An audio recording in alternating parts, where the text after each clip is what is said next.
আসসালামু আলাইকুম। ওয়ালাইকুম সালাম। এত দেরি হলো? আজ দোকানে খুব ঝামেলা গেছে। আগে বসুন, পানি দিচ্ছি।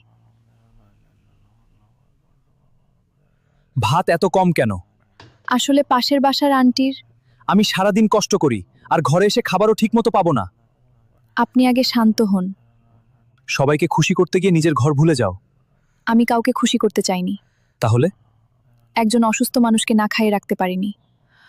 মা, আজ রান্না করতে পারিনি। আপনি চিন্তা করবেন না খালা। তোমাদের খাবার কমে যাবে না? না খালা, খাবারটি খেয়ে নিন। তুমি আমাদের খাবার তাকে দিয়ে দিয়েছে, পুরোটুকু না, আমাদের জন্য আছে। কিন্তু আমাকে আগে বলতে পারতে। বলতে চেয়েছিলাম, আপনি রেগে গেলেন। বাবা, রাগের সময় মানুষ সত্য কথা শুনতেও পারে না। আম্মা, আমি ক্লান্ত ছিলাম। ক্লান্তি রাগের অজুহাত হতে পারে, কষ্ট দেওয়ার অজুহাত না। আম্মা, ওকে কিছু বলবেন না। খাবার কম, কিন্তু আলহামদুলিল্লাহ আছে। তুমি আমার রাগের পরও খাবার দিলে। আপনি আমার স্বামী, আপনার হক আছে। আর তোমার হক। মারিয়াম, আমাকে মাফ করে দাও। মাফ চাইতে হবে না। না, আমার এভাবে বলা উচিত ছিল না। শুধু রাগের সময় একটু চুপ থাকবেন প্লিজ।